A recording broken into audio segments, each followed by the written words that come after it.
Hello everyone, आप सभी का स्वागत है आपके अपने यूट्यूब चैनल MS12 इंस्टीट्यूट में। आज का जो क्लास होने वाला है क्लास 12 केमिस्ट्री का जो 10 चैप्टर है halo alkane and hello arenes का टॉप BBA ऑब्जेक्टिव का क्लास होने वाला है, जो कि बोर्ड एग्जाम 2024 में एग्जाम देने वाले स्टूडेंट के लिए बहुत ही खास होने वाला है। तो जितने भी स्टूडेंट अगर क्लास 12 का फाइनल बोर्ड एग्जाम 2024 में देना चाहते हैं तो वो इन क्लास को मिस ना करें, इन तक जरूर देख लीजिएगा दोस्तों, ताकि आप लोग का जो है इस चैप्टर से जितने भी क्वेश्चन पूछे जाएंगे तो आप लोग का एक भी क्वेश्चन ना छूटे, ठीक है।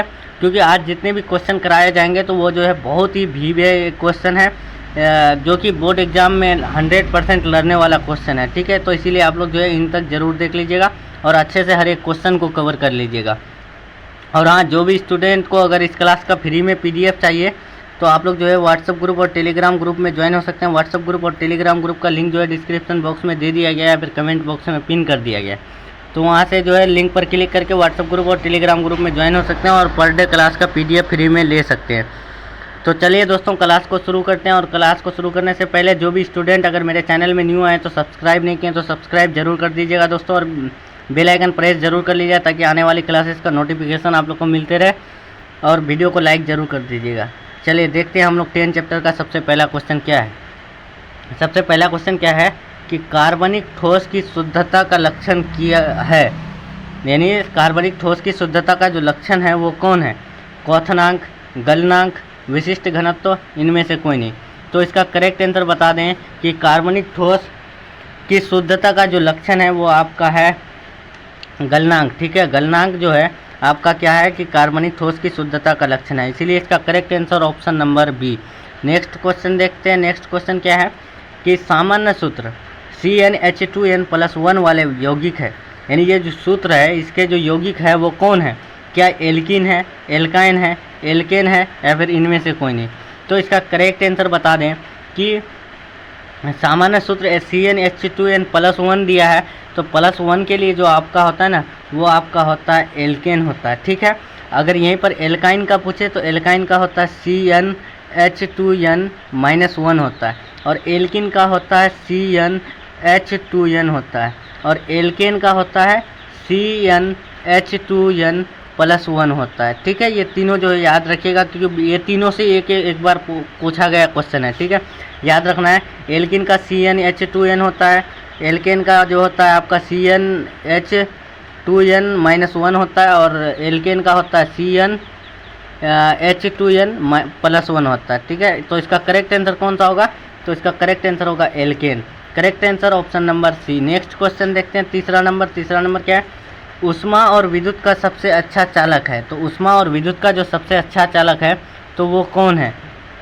तो आप लोग देख लीजिए, ऊष्मा और विद्युत का सबसे अच्छा चालक कौन होगा?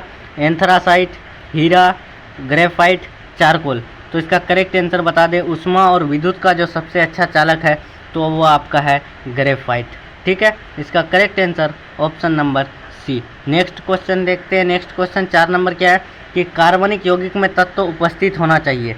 देखिए यहाँ पर क्या बोला गया है, कार्बनिक जो यौगिक होता है उसमें जो तत्व उपस्थित होना चाहिए तो वो कौन होना चाहिए? Oxygen, carbon, hydrogen, nitrogen.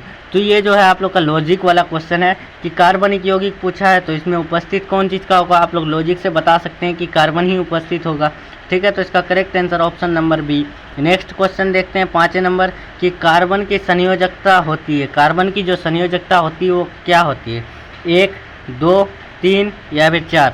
तो इसका करेक्ट आंसर बता दें कि कार्बन की संयोजकता जो होती है ना वो आपका 4 होती है, ठीक है। इसका correct answer option number D। Next question देखते हैं। नेक्स्ट क्वेश्चन 6 नंबर कि CH4 में सिग्मा बंधों की संख्या होती है। जो सिग्मा बॉन्ड होता है, यानी सिग्मा बॉन्ड की संख्या जो CH4 यानी मीथेन में जो होती है तो वो क्या होती है? क्या वो 4 होती है, 3 होती है, 2 होती है, या फिर 1 होती है?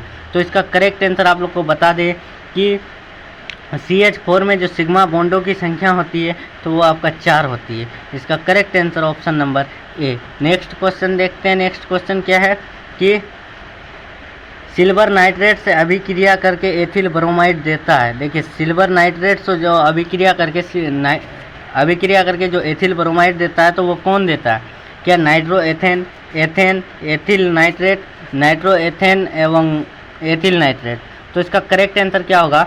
कि सिल्वर नाइट्रेट से जो अभिक्रिया करके एथिल ब्रोमाइड जब देता है ना, तो वो आपका देता है nitro ethane and ethyl nitrate. ठीक है, इसका correct answer option number D होगा। नेक्स्ट क्वेश्चन देखते हैं। नेक्स्ट क्वेश्चन 8 नंबर कि एल्कीन का सामान्य सूत्र है। इससे पहले आप लोग को बताया एल्कीन, एल्केन, एल्काइन, ये तीनों आप लोग को याद रखना है। ये जो है एल्कीन पूछा है, तो एल्कीन का क्या होता है? एल्कीन का होता है CnH2n होता है, और एल्केन का होता है CnH2n+1 होता है एल्केन का, और एल्काइन का होता है क्या? आपका CnH2n-2 होता है। ठीक है, तो इसका करेक्ट आंसर कौन सा होगा? ऑप्शन नंबर ए होगा। नेक्स्ट क्वेश्चन देखते हैं। नेक्स्ट क्वेश्चन क्या है? हीरा में कार्बन का संकरण होता है। जो हीरा है डायमंड में जो कार्बन का संकरण होता है तो वो क्या होता है? sp3, sp2, DsP2। तो इसका करेक्ट आंसर होगा, हीरा में जो कार्बन का संकरण होता है ना, तो वो आपका sp3 होता है। इसका correct answer option number A. Next question 10 number देखते हैं कि कार्बन एकल बॉन्ड की लंबाई होती है। तो एकल बॉन्ड पूछा है, तो कार्बन में जो एकल बॉन्ड की लंबाई होती है तो वो क्या होती है? 1.34 एंगस्ट्रॉन, 1.20 एंगस्ट्रॉन, 1.54 एंगस्ट्रॉन, या फिर इनमें से कोई नहीं। तो इसका करेक्ट आंसर आप लोग को बता दें कि कार्बन एकल बॉन्ड पूछा है, तो एकल बॉन्ड में जो उनकी लंबाई होती है 1.54 एंगस्ट्रॉन होता है। ठीक है, अगर डबल बॉन्ड पूछे तो डबल बॉन्ड में आपका होता है क्या? 1.34 एंगस्ट्रॉन होता है डबल बॉन्ड में। ठीक है, और ट्रिपल बॉन्ड में होता है 1.2। ठीक है, 1.20 एंगस्ट्रॉन किस में होता है? ट्रिपल बॉन्ड में होता है, और डबल बॉन्ड में 1.34 एंगस्ट्रॉन और 1.5 एंगस्ट्रॉन किस में होता है? तो वो आपका होता है कार्बन एकल बॉन्ड में। तो correct answer option number C. Next question देखते हैं। नेक्स्ट क्वेश्चन क्या है? क्लोरोफॉर्म है एक। क्लोरोफॉर्म जो है वो क्या है? प्राइमरी हेलाइड, टर्शियरी हेलाइड, उसके बाद सी नंबर देखिए ट्राई हेलोजन व्युत्पन्न, और फिर इनमें से कोई नहीं। तो इसका करेक्ट आंसर क्या होगा कि क्लोरोफॉर्म जो है वो क्या है? तो क्लोरोफॉर्म आपका होता है ना, तो वो आपका होता है ट्राई हेलोजन व्युत्पन्न होता है। Correct answer option number C. Next question देखते हैं। Next question 12 number. 12 नंबर क्या है? निम्नलिखित में से किसका उपयोग निश्चेतक के रूप में करते हैं? देखिए, किसका उपयोग जो है निश्चेतक के रूप में होता है? क्या वो क्लोरोफॉर्म, आयोडोफॉर्म, एसिटिलीन, या फिर मेथेन? तो इसका करेक्ट आंसर होगा निश्चेतक के रूप में जो उपयोग होता है ना, तो वो आपका होता है क्लोरोफॉर्म का। ठीक है, इसका correct answer option number A होगा। नेक्स्ट क्वेश्चन 13 नंबर देखते हैं कि क्लोरोफॉर्म का सिल्वर के साथ अभिक्रिया करने से बनता है। जो क्लोरोफॉर्म है उनका जो सिल्वर के साथ अभिक्रिया होगा उससे जो बनता है तो वो क्या बनता है? C2H4, C2H2, CH2, Cl2, C6H6। तो इसका करेक्ट आंसर आप लोग का होगा क्लोरोफॉर्म का सिल्वर के साथ जो अभिक्रिया कराने से बनता है, अभिक्रिया कराने से जो बनता है वो आपका बनता है C2H2 बनता है। Correct answer option number B. Next question देखते हैं। नेक्स्ट क्वेश्चन 14 नंबर कि निम्न में कौन यौगिक प्रशीतक है? प्रशीतक जो है वो कौन सा यौगिक है? क्या COCl2, CCl4, CF4, या फिर CF2Cl2? तो इसका करेक्ट आंसर बता दें। इसका जो करेक्ट आंसर होगा, प्रशीतक पूछा है तो प्रशीतक में आपका होता है CF2Cl2। ठीक है, इसका correct answer option number D. Next question देखते हैं 15 नंबर। DDT एक प्रभावशाली है। DDT जो है एक प्रभावशाली है। क्या रोगाणुरोधक, कीटनाशक, इनमें से दोनों, या फिर इनमें से कोई नहीं? तो इसका करेक्ट आंसर बता दें। DDT एक प्रभावशाली है ना, तो वो आपका कीटनाशक है। Correct answer option number B. ये सब क्वेश्चन बहुत VVI क्वेश्चन है दोस्तों। हर एक क्वेश्चन को आप लोग जो है अच्छे से कवर कर लीजिएगा और अच्छे से याद कर लीजिएगा। DDT बनाने में क्लोरोबेंजीन किससे अभिक्रिया करता है? जो DDT बनता है ना, वो जो क्लोरोबेंजीन अभिक्रिया करता है तो वो किससे करता है? क्या चारकोल से, क्लोरल के साथ, या फिर कार्बोहाइड्रेट के साथ? इनमें से कोई नहीं। तो इसका करेक्ट आंसर होगा DDT बनाने में क्लोरोबेंजीन जो अभिक्रिया करता है तो वो आपका करता है क्लोरल से। ठीक है, किससे करता है? ऑप्शन नंबर ए होगा, नहीं बी होगा, सॉरी। तो इसका करेक्ट आंसर क्या होगा? क्लोरल के साथ जो है DDT बनाने में क्लोरोबेंजीन अभिक्रिया करता है। ठीक है, correct answer option number B. Next question देखते हैं। हेलो एल्केन में C परसंकरित रहता है। हेलो एल्केन में जो C परसंकरित रहता है यानी कार्बन परसंकरित रहता है तो वो क्या? sp3, sp2, sp3d, या फिर डी में क्या है sp। तो इसका करेक्ट आंसर क्या होगा कि हेलो एल्केन में जो है C परसंकरित जो रहता है वो किस में रहता है? क्या sp3, sp2, sp3d? तो इसका करेक्ट आंसर क्या होगा? sp3 होता है। ठीक है, इसका correct answer option number A होगा।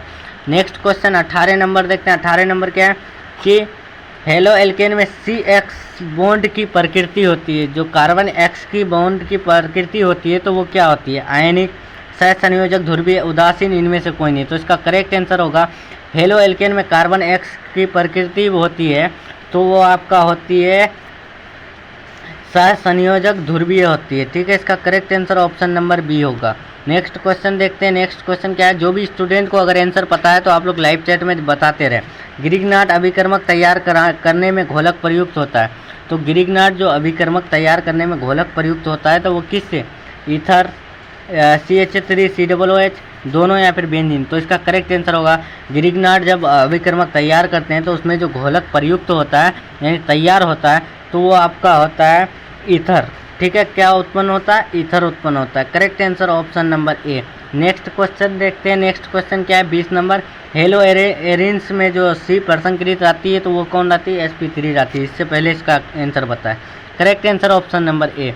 नेक्स्ट क्वेश्चन देखते हैं। नेक्स्ट क्वेश्चन क्या है कि एल्किल हैलाइड को अल्कोहल में बदला जाता है। एल्किल हैलाइड को जो है अल्कोहल में बदलेंगे तो वो किससे? योगात्मक अभिक्रिया द्वारा, विस्थापन अभिक्रिया द्वारा, विलोपन अभिक्रिया द्वारा, इनमें से कोई नहीं। तो इसका करेक्ट आंसर क्या होगा कि एल्किल हैलाइड को जब भी हम लोग अल्कोहल में बदलेंगे तो वो कौन सा अभिक्रिया से बदलता है? तो वो आपका बदलता है विस्थापन अभिक्रिया द्वारा बदलता है। तो करेक्ट आंसर कौन सा होगा? ऑप्शन नंबर बी होगा।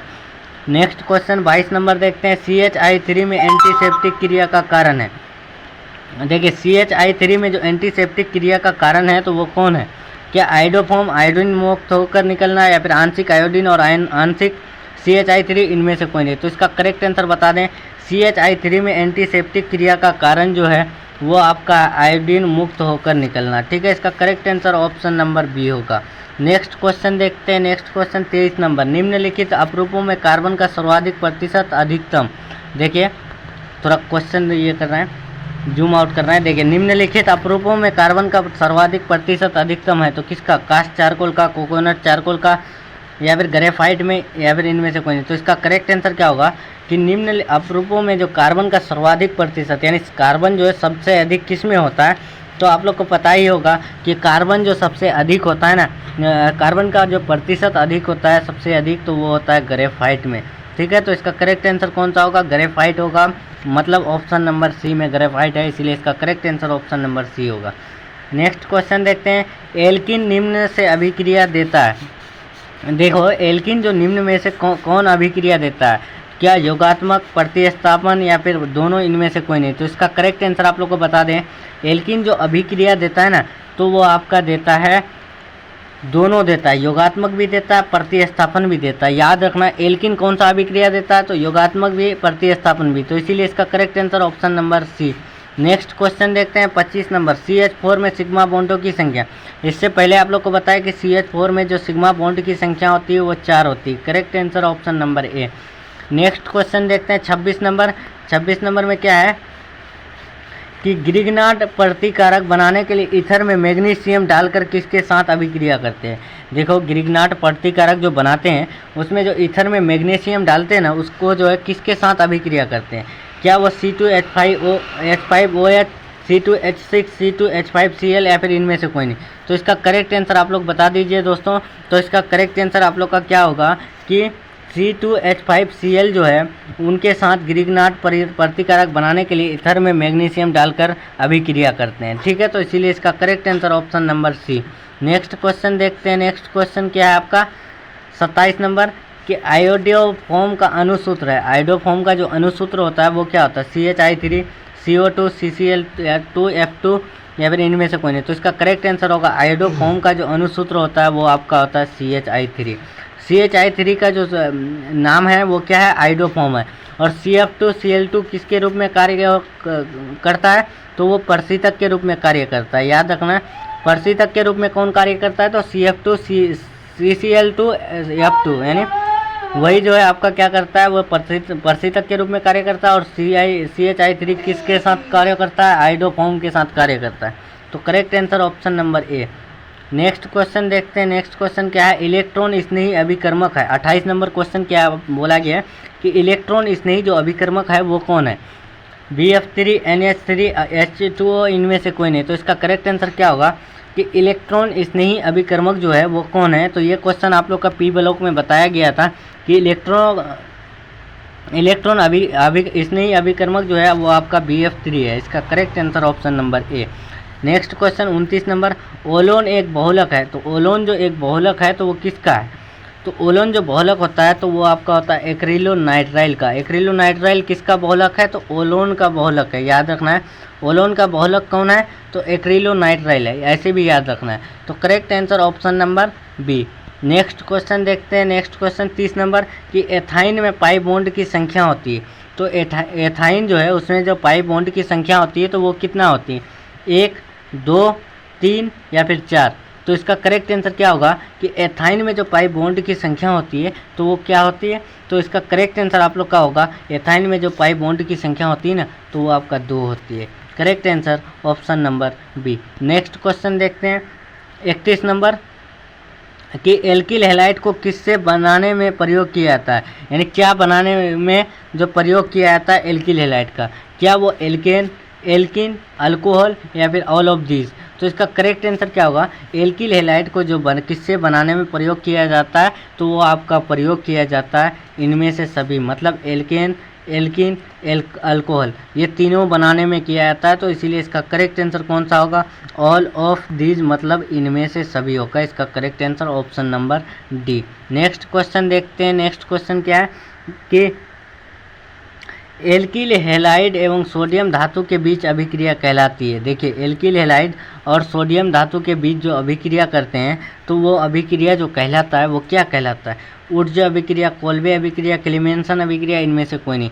तो इसका करेक्ट आंसर बता दें कि एल्किल हैलाइड एवं सोडियम धातु के बीच जो अभिक्रिया कहलाती है ना तो वो आपका कहलाती है ऊर्जा अभिक्रिया। ऊर्जा अभिक्रिया में क्या होता है कि एल्किल हैलाइड और सोडियम धातु के बीच अभिक्रिया कराया जाता है, ठीक है, यानी ड्राई ईथर के साथ, शुष्क ईथर के साथ जो है वो एल्किल हैलाइड एवं सोडियम धातु के बीच अभिक्रिया कराया जाता है जिससे ऊर्जा अभिक्रिया कहलाता है, ठीक है। तो वो इसका करेक्ट आंसर क्या होगा, ऑप्शन नंबर ए होगा।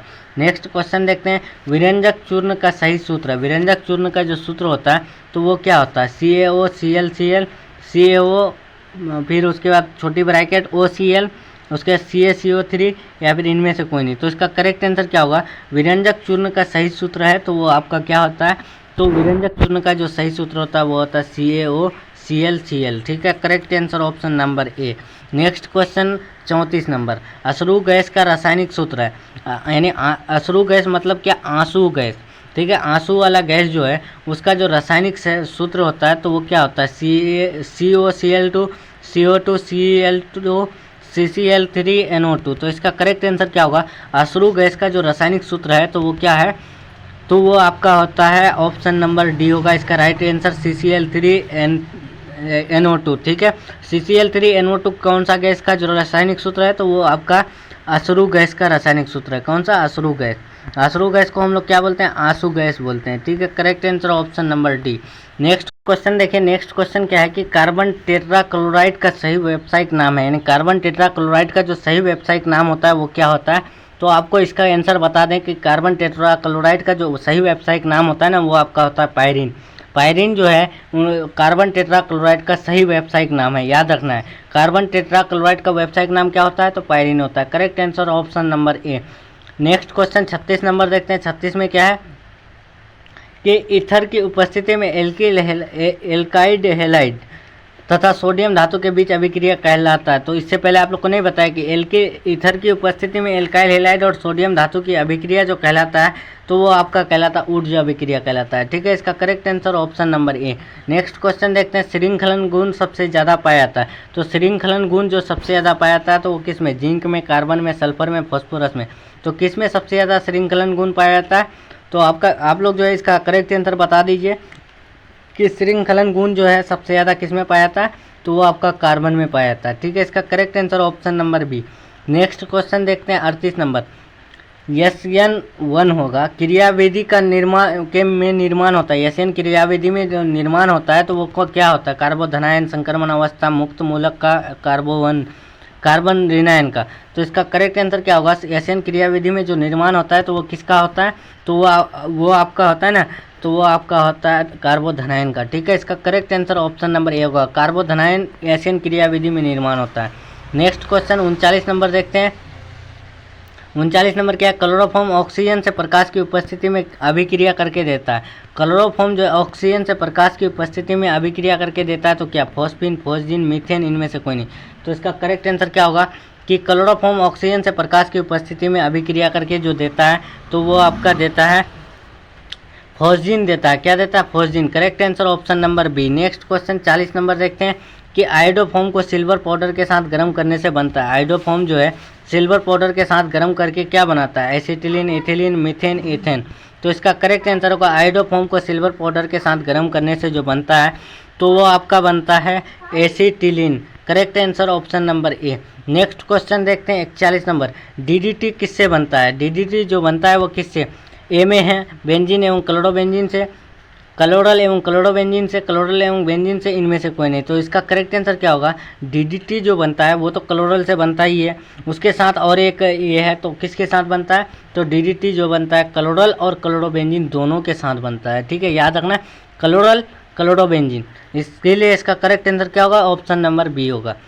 नेक्स्ट क्वेश्चन 42 नंबर, आज का लास्ट क्वेश्चन हम लोग देखते हैं क्या है। लास्ट क्वेश्चन 42 नंबर में क्या है कि प्राइमरी एमीन क्लोरोफॉर्म एवं अल्कोहलिक KOH बीच के बीच अभिक्रिया का उत्पाद है। KOH के बीच अभिक्रिया का उत्पाद है। सॉरी, थोड़ा क्वेश्चन यहाँ मिस्टेक हुआ है कि यहाँ क्या है कि प्राइमरी एमीन क्लोरोफॉर्म एवं अल्कोहलिक KOH के बीच अभिक्रिया का उत्पाद है। तो क्या है, यानी प्राइमरी जब एमीन होता है वो लोग क्लोरोफॉर्म एवं अल्कोहलिक KOH जो है उसके बीच अभिक्रिया करते हैं ना, तो उनका जो उत्पाद होता है वो कौन होता है, क्या साइनाइड होता है, एल्केन होता है, नाइट्रोएमीन होता है, या फिर आइसोसाइनाइड होता है, या फिर आइसोसाइनाइड होता है। तो करेक्ट आंसर क्या होगा कि प्राइमरी एमीन क्लोरोफॉर्म एवं अल्कोहलिक KOH के बीच जो अभिक्रिया का उत्पाद है ना, तो वो आपका कहलाता है आइसोसाइनाइड कहलाता है। ठीक है दोस्तों, तो इसका करेक्ट आंसर क्या होगा, ऑप्शन नंबर डी होगा। तो हम लोग का जो है आज 10 चैप्टर का है नहीं तो 42 VBA ऑब्जेक्टिव ख़त्म हो गया है। ठीक है, तो जिस भी स्टूडेंट को अगर क्लास अच्छा लगा हो तो एक बार जो है लाइक ज़रूर कर दीजिएगा दोस्तों, और अपने दोस्तों में एक बार ज़रूर शेयर कर दीजिएगा ताकि आपके दोस्तों को भी पता चले कि अभी जो है हम लोग का इसमें जो है सब चैप्टर वाइज क्लास कराया जा रहा है। तो इसलिए आप लोग जो है अपने दोस्तों में ज़रूर शेयर करें, और जो भी स्टूडेंट अगर चैनल को अभी तक सब्सक्राइब नहीं किए तो सब्सक्राइब जरूर कर दीजिएगा दोस्तों। तो चलिए आज का क्लास जो है हम लोग का यहीं तक रहने वाला है, और जो भी स्टूडेंट को अगर इस क्लास का PDF चाहिए तो आप लोग व्हाट्सअप ग्रुप, टेलीग्राम ग्रुप में ज्वाइन हो सकते हैं। व्हाट्सअप ग्रुप और टेलीग्राम ग्रुप का link description box, comment box में दे दिया गया, तो वहाँ से आप लोग लिंक पर क्लिक करके जो है ज्वाइन हो सकते हैं और अच्छे से रिवीजन कर सकते हैं। ठीक है दोस्तों, तो चलिए हम लोग मिलते हैं नेक्स्ट क्लास में नेक्स्ट टॉपिक के साथ। तब तक के लिए बाय, अल्लाह हाफिज़, टेक केयर टिल देन।